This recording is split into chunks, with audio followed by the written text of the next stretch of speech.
All right, welcome back. We're here with Jen Fox. She's going to talk to us about, well, social engineering. A lot of people's favorite subtopics in the hacking world.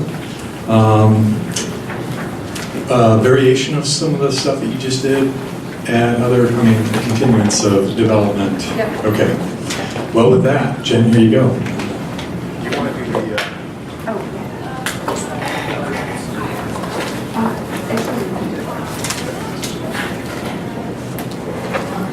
Hey everyone. Who else feels smarter since getting here?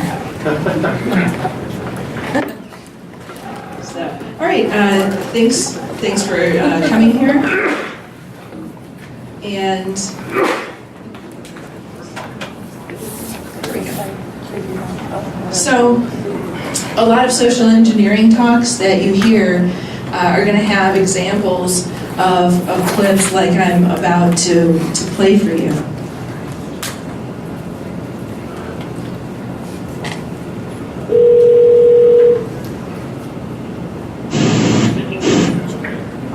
Christy, I'm Julie from the consulting group, and I'm working with Beth in the office. And we're putting together, and we're putting together a consolidated payroll site, and there's a variety across the locations. And so we're asking a few people to go to the site and log in and give us some feedback on it. Do you think you have a couple minutes? I have a couple minutes. I'm actually having to leave in a couple minutes for a doctor's appointment, so... Okay, this should be pretty fast. Quickly, I should be fine. Okay. Okay, awesome. So, does it matter what browser I use? It shouldn't. Okay, I've got Chrome up right now, so... Great. Or is it web-based? How do I get to it? It's web-based, yeah. So you're just going to open up a browser. Okay, there. And go to www.payroll, payroll.net / and then another slash, and that's it. So it should be. Payroll, yes, I just got a company screen. And you have, does it say payroll portal in the middle of login? Yes, it does. Oh, perfect. That's right where I was hoping you'd end up. Oh, no problem, it's that easy. Yeah, me too. Me too. What's your name? I didn't catch it when you called. Julie, I'm Julie. Julie, great, nice to meet you. Nice to meet you too. And so just enter your regular username and password. So this should work just like, your single sign-on and log in and with any luck. Well, it says this web page is not available. I'm not sure which login need. Seriously? Yeah, they told me that would work.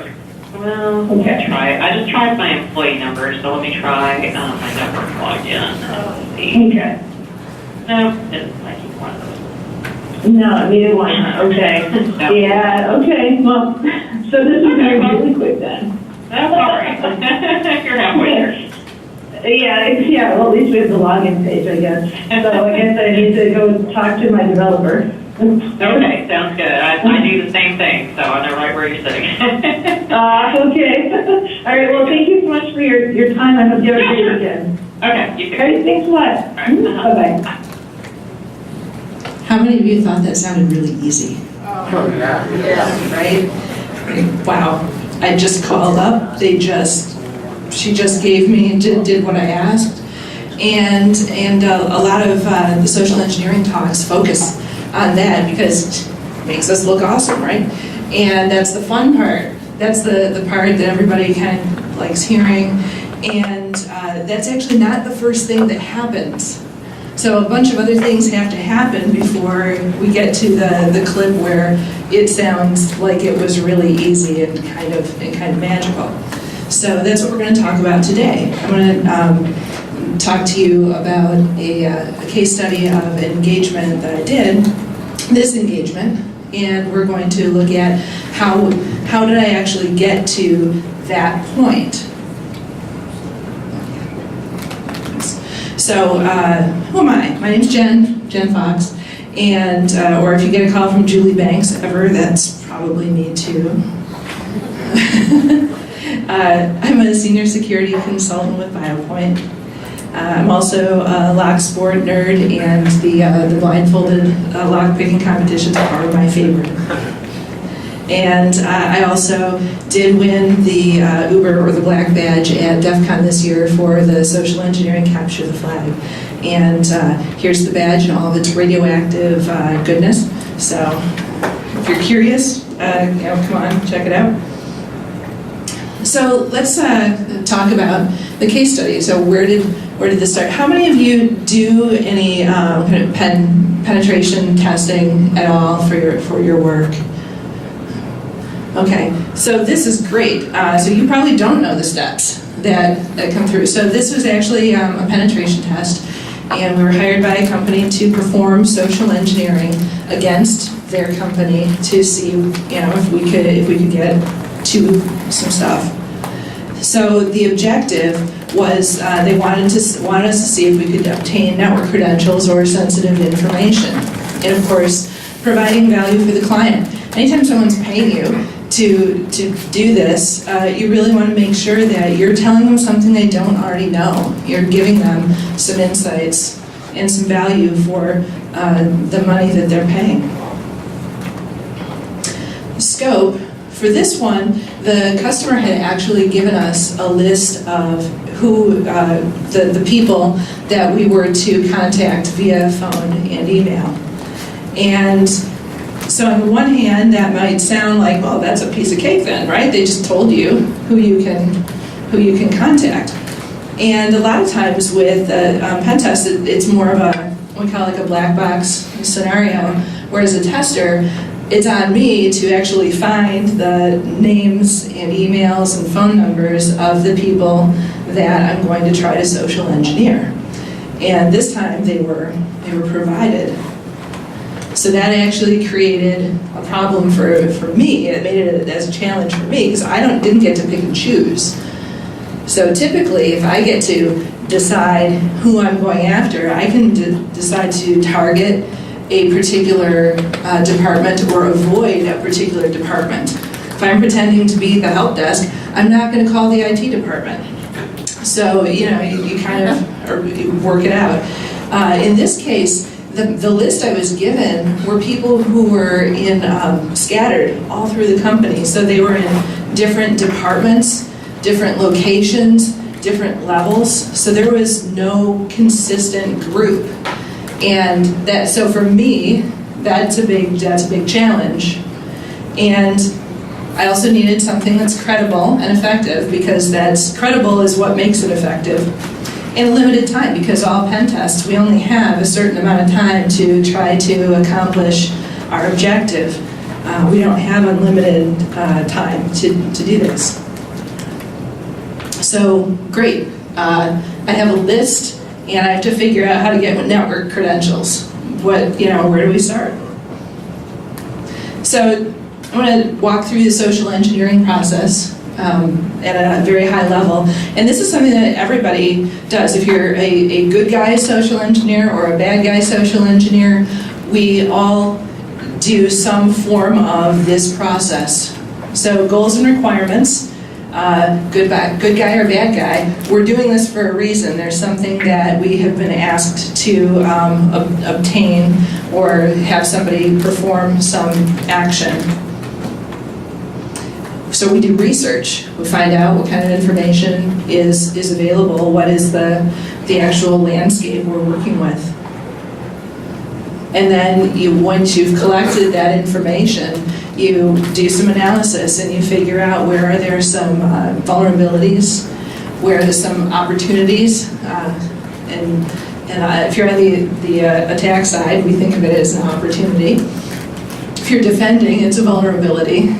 But then you figure out what you're going to do exactly, and then you call, you email, you show up in person, and it either works or it doesn't. And then, depending on which way, either if it didn't work, you kind of go back to the drawing board, see what you learned from failing, because you always learn from failing, and try again. Or if you actually got those network credentials, maybe you have additional objectives to actually use them and try to gain other information. So research, I already had my goals and objectives, so research was my next step. And so here's my favorite research tool, and I could go on at length about the research part because I find it really fascinating. There are automated tools you can use, like Maltigo can gather a lot of information for you very quickly, but Google, frankly, Google hacking gets you a lot of places. LinkedIn, this figured prominently in this particular case. LinkedIn is a goldmine for social engineers about technology information at companies because that's how IT professionals get their next gig, by letting everybody know that about the kinds of systems and hardware that they have expertise in and that they've actually worked with. You also find out about job postings, job descriptions. People kind of brag on what they do, and that's also good opening material for social engineers. Glassdoor, it's a good place for job postings, or to find out what complaints people have about the company. Iconosquare, new favorite. This is it's a site that aggregates Instagram information.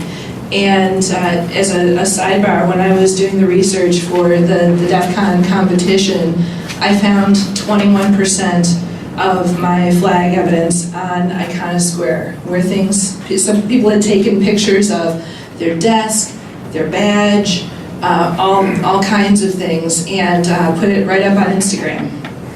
And in fact, I found so many badge photos, like close-up badge photos, that I made a special appendix for my report, because people really do that a lot. I had to look at a lot of selfies, though, granted. And Facebook and other social media, look at the company website, then you find out, are they doing community-based events? Do they do a lot of charitable activities? Is there a company picnic coming up? What kinds of other dialogue happens in the company? Some companies have very active Facebook, Twitter, YouTube channels that give you a lot of information. Company website, valuable.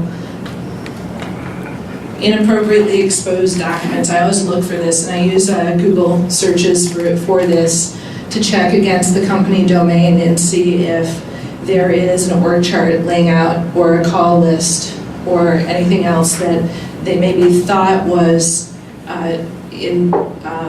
internal only, but was maybe accidentally exposed, because that does happen. And I always check so I can let my clients know, because that's something they can fix. Vendor case studies. This is another one that got me a lot of traction on this particular project. Vendors oftentimes want to write up a white paper or a case study showcasing how they helped a client, because that helps them sell more business. And oftentimes there's some sort of consideration for the company that allows the case study to be done. So that was a good one, and those show up often in the news, either on the company website or in their local news. They'll give you a lot of information about what's going on and or what's gone before for the company. And this is something also that figured pretty well into this case study. So I went and I gathered a lot of information, and that's all that is. You go through and you find a lot of links and you find pictures, and then you need to make sense of it. So go through what opportunities did I see. So there were a couple things. One is that both on their website as well as local news, there were articles about how they had grown through merger and acquisition. So they had a bunch of small companies, and they kept acquiring more of them. And so I drew the conclusion, I inferred that there was a lack of integration in their back-end systems. And a couple things pointed me in that direction. One was because the client had actually given me the big list of email addresses. I could see that the domains for the email addresses were from these original smaller companies. So the email was not integrated.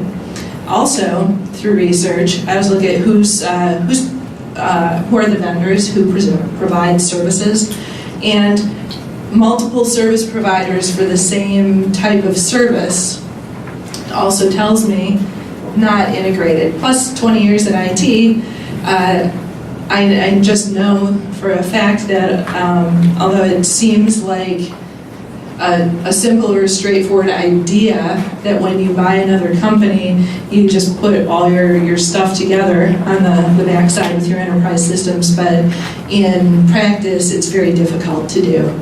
It's always a lot more complicated than anybody gives it credit for. So I know odds were way in my favor that the back-end systems were not put together.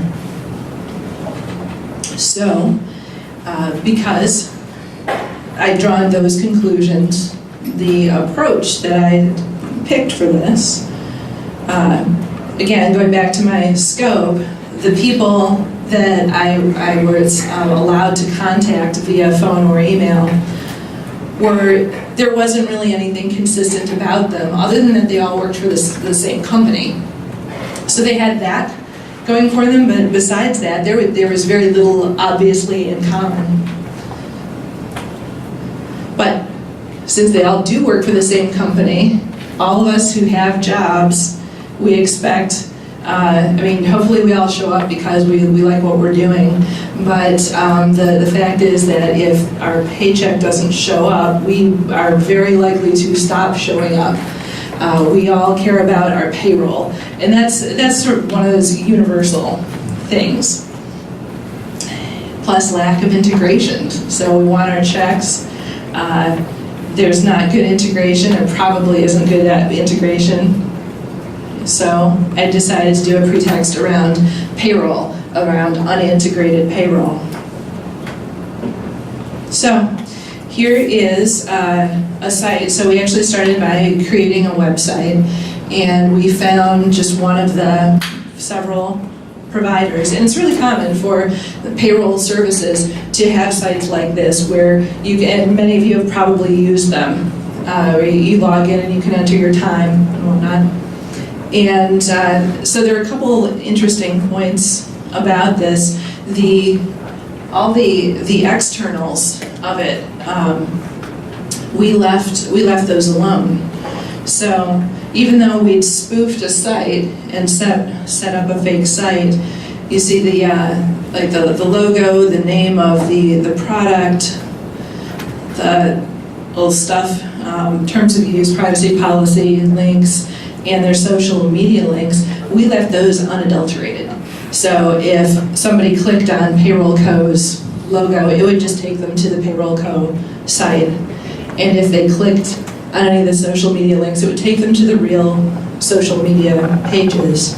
Can anybody guess why we chose to leave those intact? Honeypot? Kind of.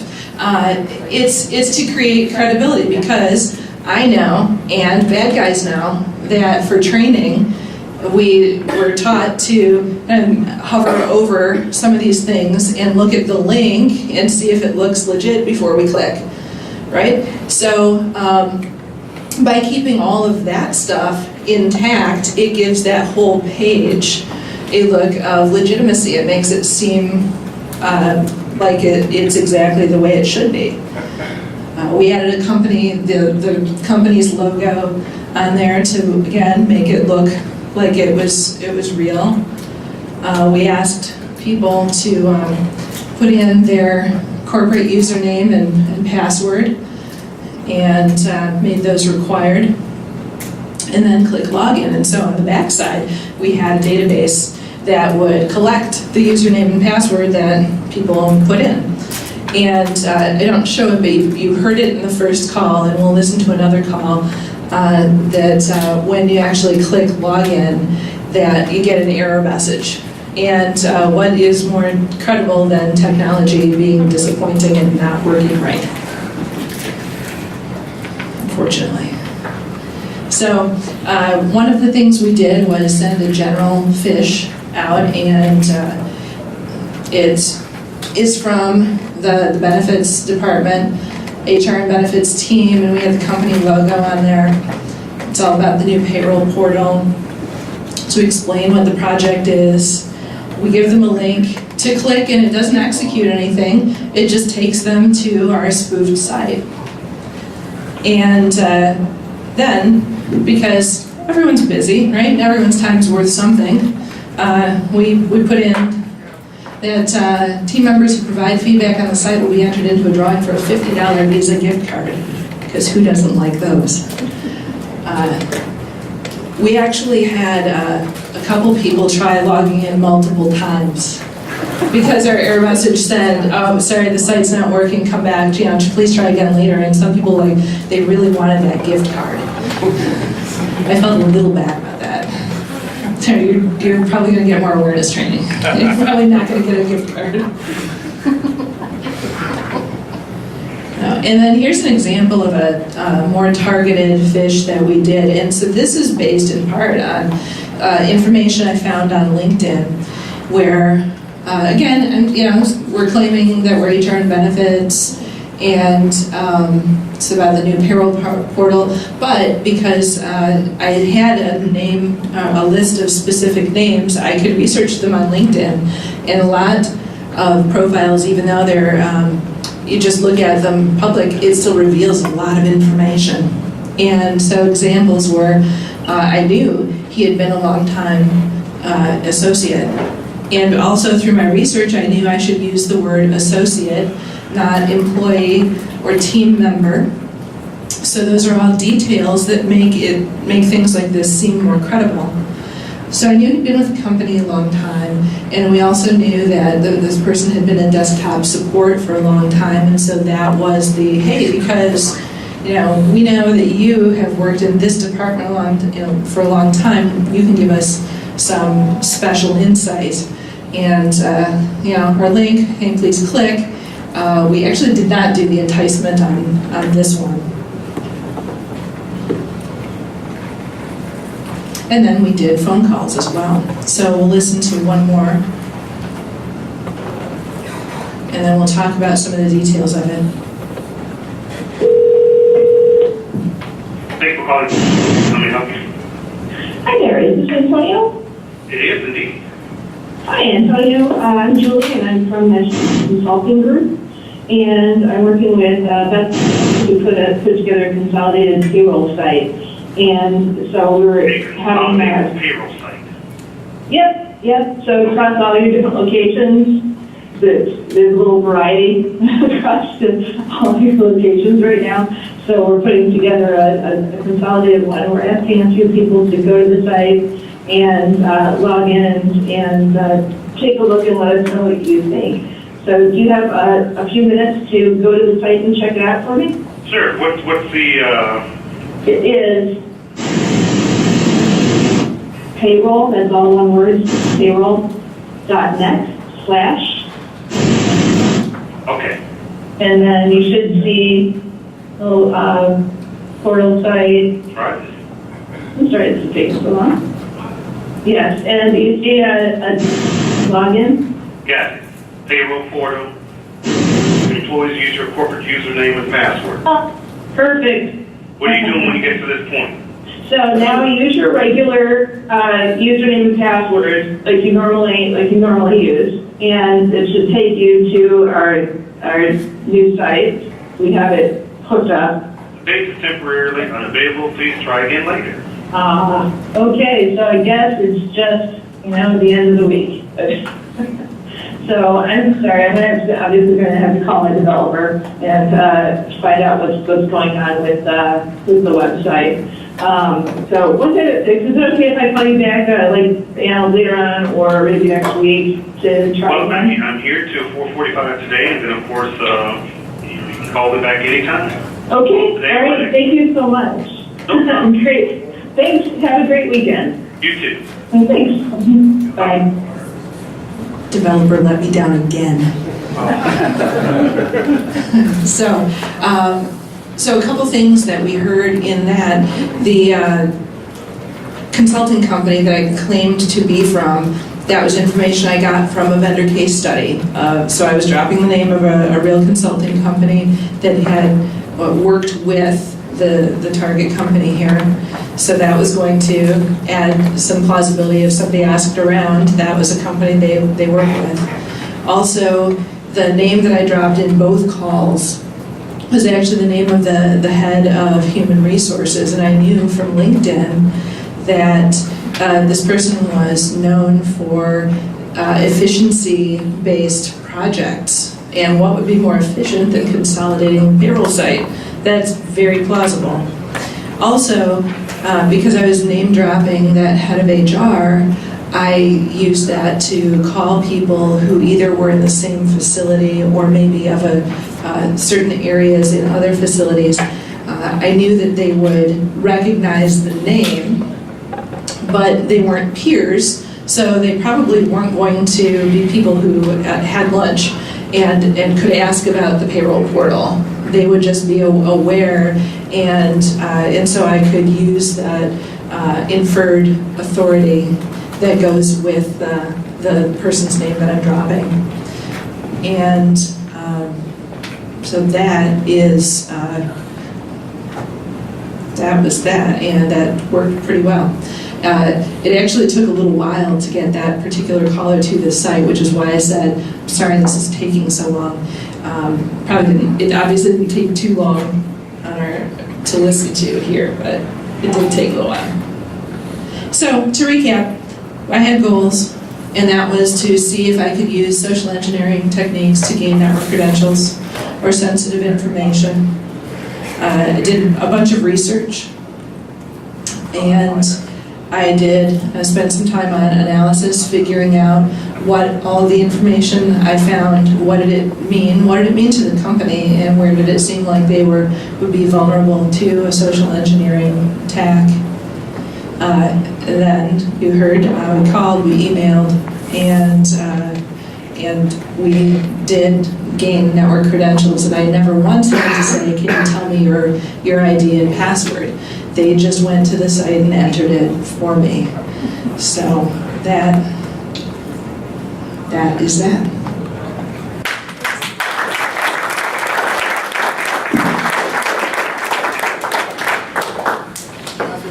How much percentage of users did you get credentials from? Did you get all of them or most of them? How many users, what percent did I get credentials for? Definitely not all of them. Did pretty well on phone calls. Phone calls are more immediate. Fishes sort of depend on how busy somebody is. We don't all check our email immediately, and so it's no different than when you do a fish. So we only left them active for certain periods of time. So it's usually a little more limited with fishes. Did you get any information about what kinds of credentials you were looking for? So in other words, if they gave you a list of people that have read-only access, even if you got everybody's creds, you might not be able to get any real information out of it. So did you know whether those people actually had access to things that you would have wanted? Did we know whether the people that we gained credentials from would actually have access to sensitive information? But we knew what departments they were from, what level they were. So we did, and they were selected because my stakeholder wanted to understand how well defended or not different areas of the company were. How good was the company about taking the blame of the, being diversified? With like the multiple payroll systems, did they see that as a quick press later?